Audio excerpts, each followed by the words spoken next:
J'espère que vous allez bien, j'espère que vous vous portez bien. Le chef de la diplomatie française, le ministre français des Affaires étrangères, Jean-Noël Barrot, a confirmé officiellement une information que nous avons révélée le 2 mai dernier. L'ambassadeur de France à Alger ne reviendra pas à Alger. C'est aussi simple que ça. L'ambassadeur de France en Algérie, Stéphane Romaté, ne reviendra pas en Algérie. C'est exactement ce que nous avons révélé le 2 mai 2025.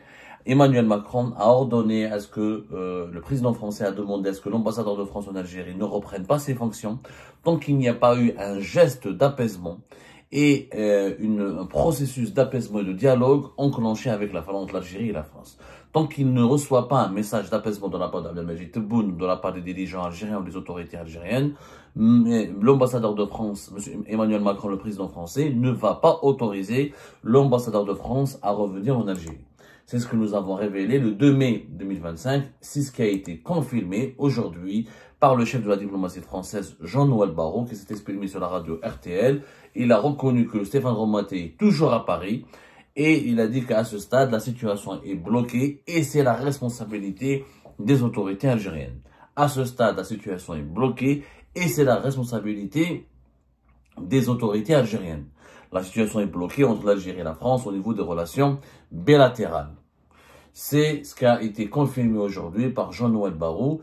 Non seulement donc il confirme une information que nous avons révélée, mais il accuse les autorités algériennes d'assumer ou d'être les seuls responsables de la déblocage actuel entre les deux pays. Il a parlé encore une fois de Boualem Sansal, il a estimé que la situation de Boualem Sansal était très difficile, l'écrivain franco-algérien, qu'il est éloigné de ses amis, qu'il est malade. Il espère que les autorités algériennes sauront faire preuve d'humanité. Mais il y aura d'autres sujets de dissension. Il n'y a pas que le cas Boualem Sansal. Il y a l'affaire des OQTF, les Algériens qui sont sous obligation de quitter le territoire national ou sous obligation de quitter le territoire français.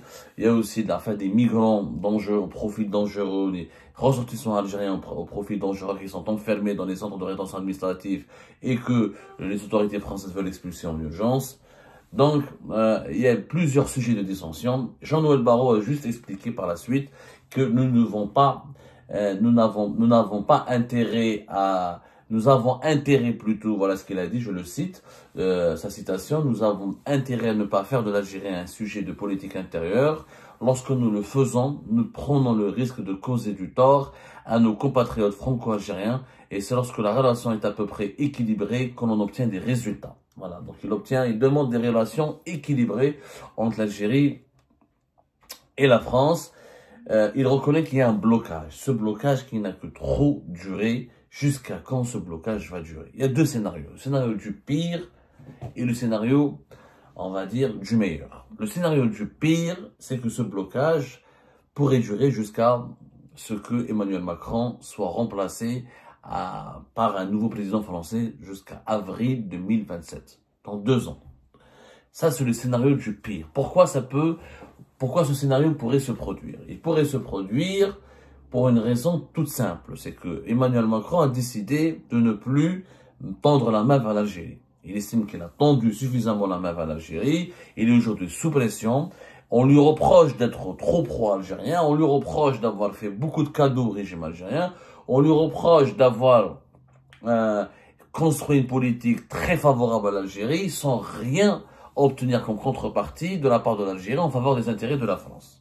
De 2020 à 2024, sa visite d'État en Algérie en 2022, ses invitations, les différentes invitations qu'il avait adressées à Abdelmajid Tebboune de 2023 à 2024, et puis le conflit diplomatique qui a éclaté à cause du Maroc au départ en fin juillet 2024 et qui a pris une dimension interne en France, puisque on s'est éloigné du Maroc. Aujourd'hui, ce n'est plus le Maroc qui cause problème. Aujourd'hui, c'est Bruno Retailleau, c'est la politique des expulsions des migrants algériens, c'est les OQTF dont sont frappés les individus, les ressortissants algériens, c'est aussi comment on appelle ça, les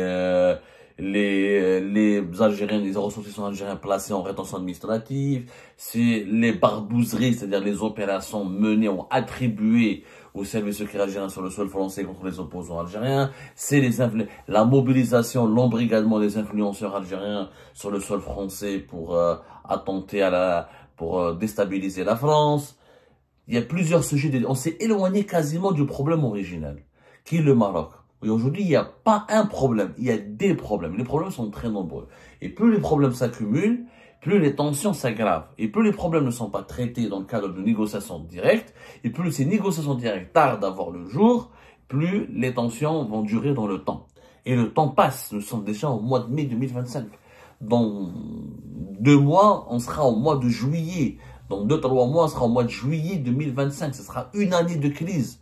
Il n'y a pas d'ambassadeur algérien à Paris depuis fin juillet 2025. Il n'y a plus d'ambassadeur français à Alger depuis la mi-avril 2025. Donc, nous sommes dans une situation, dans une configuration extrêmement dangereuse. Donc maintenant, Emmanuel Macron, il dit que moi j'ai négocié, j'ai envoyé des émissaires à Alger en mars 2025, on a négocié un accord de réconciliation, on s'est parlé avec Abdelmadjid Tebboune le 31 mars, le jour de l'Aïd, il y a eu le 6 avril 2025, la visite du chef de la diplomatie française, et ça n'a rien abouti puisque les tensions ont redémarré à cause d'une affaire judiciaire. Donc, du point de vue des autorités algériennes, la même chose, cette réconciliation a été sabotée par des partis hostiles à la réconciliation entre Alger et Paris. L'Algérie a toujours accusé Bruno Retailleau et ses services d'être à l'origine d'un complot qui viserait à prolonger les tensions entre les deux pays pour des raisons électoralistes dont la droite française a besoin pour se repositionner dans le sillage de la succession d'Emmanuel Macron en 2027. Et l'Algérie s'estime victime. Parce que là, le chef de la diplomatie française, il dit que c'est de la responsabilité des autorités algériennes. Les autorités algériennes disent qu'elles sont victimes. Elles disent on est dans un langage de sourds. Voilà, les autorités algériennes affirment que, voilà, on a négocié une réconciliation, Jean-Noël Barrot est venu, on a mis en place un protocole, Gérald Darmanin, le ministre de la Justice en France, devait venir bientôt, il y a eu des offres, il y a eu des propositions, il y a eu des discussions, et l'affaire Ahmed DZ, l'emprisonnement de l'agent du consulat d'Algérie à Créteil, a entièrement tout saboté ou a tout compromis. Qu'est-ce qu'il faut faire maintenant? En réalité, les deux États n'arrivent plus à se parler. Il faut un médiateur. S'il n'y a pas un médiateur ou un intermédiaire, c'est pas possible, ça ne marchera pas, ça va durer dans le temps. Parce qu'aujourd'hui, Macron, il dit que je ne peux plus faire un geste. C'est très grave ce que les Algériens ont fait. Ils ont expulsé 12 diplomates français. C'est comme aggrave très hostile. L'Algérie ne peut plus faire non plus un geste parce que elle dit qu'elle a ses représentants qui sont officiellement cités, des agents attitrés de l'État algérien qui sont inculpés, cités et emprisonnés dans le cadre de l'affaire Ahmed DZ. Donc le dialogue n'est plus possible. Il faut des intermédiaires, il faut des médiateurs. Sinon, ça va durer. Ça peut durer jusqu'à 2027. Ce blocage peut durer jusqu'à 2027. Et c'est grave. Ça peut être grave. Maintenant, ça c'est le scénario du pire. Parce que si ça dure jusqu'à 2027, ça peut basculer dans une autre dimension. Parce qu'on ne sait pas qui sera le successeur de Emmanuel Macron. La Marine Le Pen, elle est bloquée, etc. C'était la personne la mieux positionnée. Est-ce que Marine Le Pen ne sera autorisée à se représenter aux élections présidentielles 2027? On ne sait pas. Aujourd'hui, il y a des fractures politiques en France. Sur le plan intérieur en France, il y a des tensions politiques. Il y a aussi des instabilités politiques en France et on n'a aucune visibilité. Il faut dire la vérité.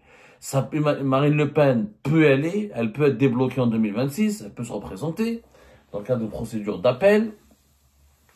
Comme elle peut être bloquée encore, mais ça serait vraiment surprenant.